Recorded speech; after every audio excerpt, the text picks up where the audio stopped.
The U.S. alone voted against it, Israel reflexively. Accordingly, it's not reported. And it's not part of history, except that it is part of history. And it tells you a lot about what's going on. It's December 1987. Well, it continues like that. At that time, they were constrained. There was a deterrent. There's a limit on what you can do. The deterrent's gone. You go on to the national security strategy, uses September 11th as a pretext. The pretext is used by states all over the world. The Russians immediately used it as a pretext for stepping up their really vicious terrorist atrocities in Chechnya, assuming correctly they'd get U.S. endorsement for it. China did the same. Israel did the same in the occupied territories. It's all over. Also, states all over the world, from the Central Asian terrorist dictatorships that Bush backs to the more democratic countries all over the world, it was used as a pretext to discipline their own populations. We know what happened here. The Bush administration has made extraordinary claims, and they've been upheld by the courts to a large extent. They've claimed the right to imprison people, including U.S. citizens, without charge, without access to lawyers or family, and to do so indefinitely until the president declares that an emergency is over, which means executive authority. That's an astonishing claim. George Bush is supposed to have a bust of Winston Churchill on his desk that was given to him by his friend Tony Blair. Churchill had some things to say about this. You might listen to them. He said, "The power of the executive to cast a man into prison without formulating any charge known to the law and to deny him the judgment of his peers is in the highest degree odious and the foundation of all totalitarian government, whether Nazi or communist." That was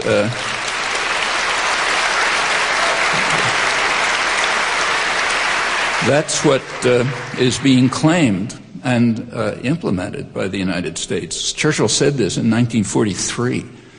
Britain was in very serious straits at that time.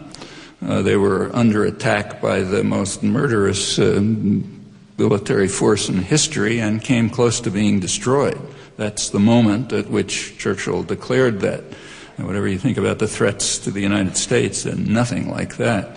And he's right. It is in the highest degree odious and the foundation of all totalitarian government, whether Nazi or communist or Washington right now.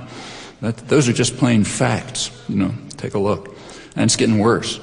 There's a new Justice Department proposal, which is being called Patriot 2. It was secret, but it was leaked. It was leaked by somebody who didn't like it. And there have been a couple of reports about it in the press. You can actually read it. It's posted on the internet. NYU law professor Jack Balkin, who wrote about it, says the following: there is no civil right, not even the precious right of citizenship, that this administration will not abuse to secure ever greater control over American life. And if you read the proposal, he's exactly right.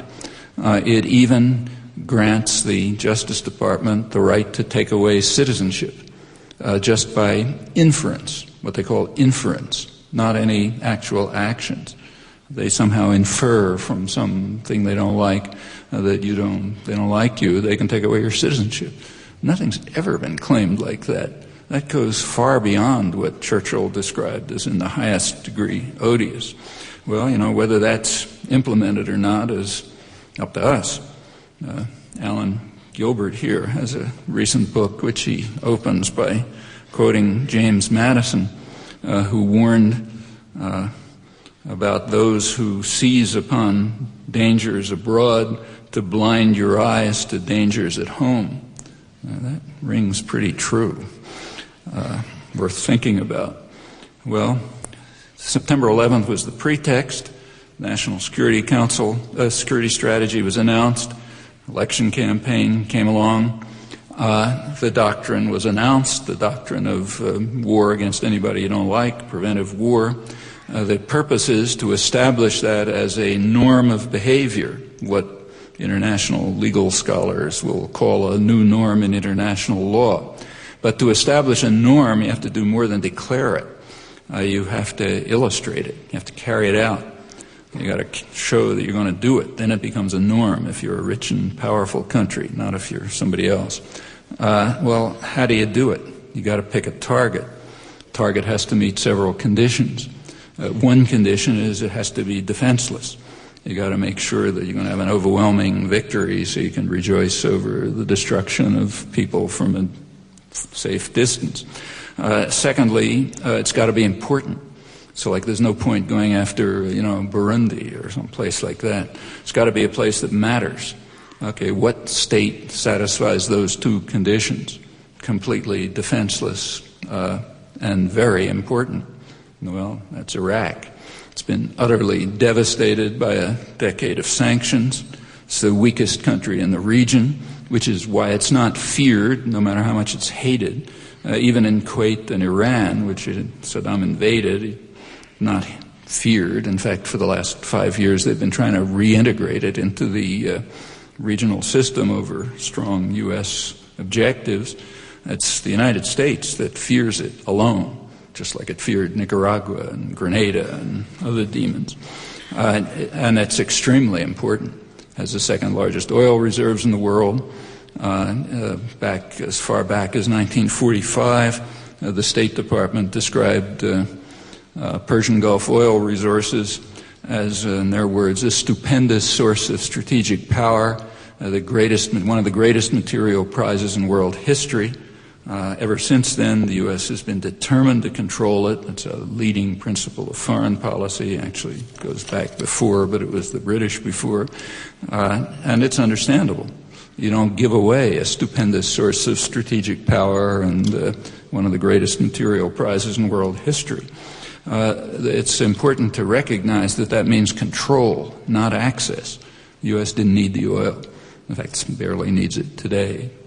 Look at intelligence projections. They're expecting to rely on more secure Atlantic Basin resources, Western Africa, Western Hemisphere.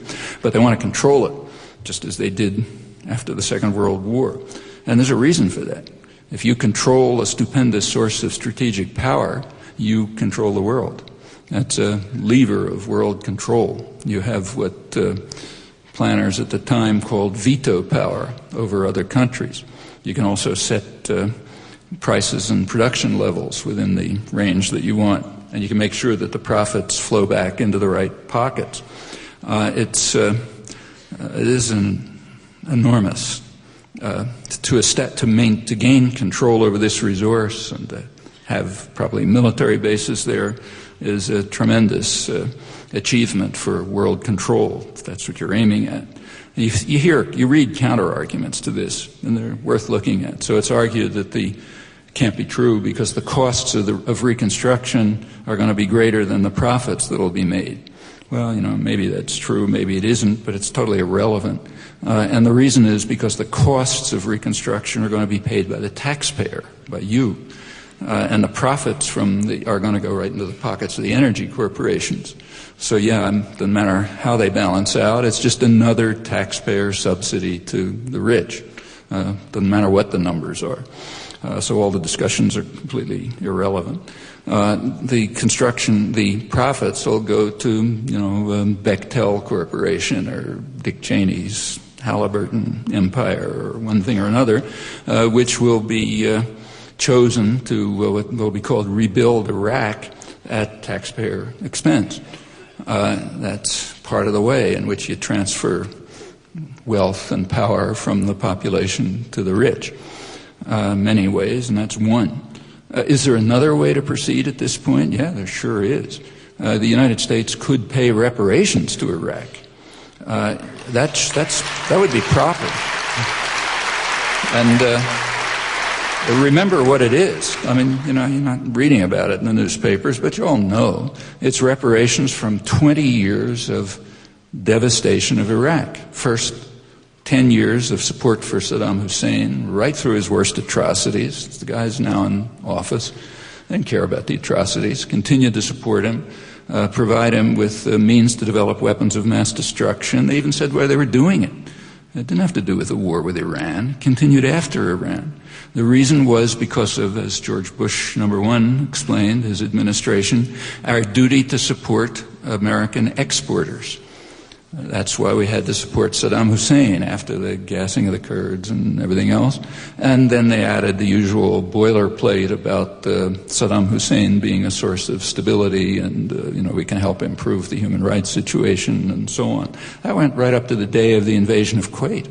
First mistake. It didn't follow orders. The other crimes were fine. Then comes the war and a decade of sanctions, which have devastated the population, civilian population, and strengthened Saddam Hussein, and furthermore made the population more dependent on him. I mean, he's a murderous tyrant, but a very efficient one. He had a very efficient food distribution system which people were dependent on to stay alive. The World Food Organization says it's the most efficient food distribution system they know of. They say they can't duplicate it even by half. Monster, but an efficient monster, not the first one in history. So it forced the population to be dependent on him. It devastated the civilian society, strengthened Saddam Hussein. That's one reason why he's still there. Otherwise, he'd probably have been overthrown by now. Remember that Saddam Hussein was not the only monster who was supported by the guys now in Washington. They had quite an entourage that they collected. They were supporting, among others, Marcos and Duvalier and Suharto and Mobutu, who was the first foreign leader invited to the Bush White House. They loved them so much. Ceausescu, who's easily comparable to Saddam Hussein, vicious, murderous tyrant, supported up until the day he was overthrown by the people now in office. Every single one of those guys was overthrown from within. Why didn't it happen to Saddam, even though they were being supported by the United States? Why didn't it happen to Saddam Hussein? Well, the Westerners who know Iraq best have been talking about this for years. You don't read about them in the American media. You can't find the names in the New York Times index. You can read them in Canada or overseas, England or elsewhere. Namely, the administrators of the UN so-called oil for food programs, Dennis Halliday and Hans von Sponeck. Both of them resigned in protest against what they called the genocidal effect of the program, the sanctions, and the fact that they were destroying the civilian society and strengthening Saddam Hussein. And they've been pointing out for years that the way to overthrow Saddam Hussein is from within, just like every other gangster that was supported by the people now in Washington. Can't happen if you destroy the civilian society and you strengthen the dictator and you make people dependent on him. The main effect of the sanctions hasn't harmed Saddam Hussein and strengthened him, but it's kept him from being overthrown. Otherwise, chances are he would have gone the way of Ceausescu and the rest of them a long time ago. But an internal revolt is unacceptable to the United States, just as Saddam's leaving Iraq is unacceptable, as they announced at the summit meeting. The reason is very simple. It doesn't leave the United States in charge. It leaves the Iraqi people in charge, and that's no good. At the Azores summit, Bush and Blair announced it explicitly. They said, even if Saddam Hussein goes, we're going to invade anyway, because we have to impose the regime of our choice, not the choice of the Iraqis, whatever that might be. That's critical. Well, that gives you some tasks for people here. One is to ensure the least harmful outcomes, whatever can be done. Another is to try to get to the point where we can provide reparations to Iraqis, and if we can't get to that level of honesty, at least to provide aid that they can use to rebuild the society the way that they want to, and not the way somebody in Crawford tells them to.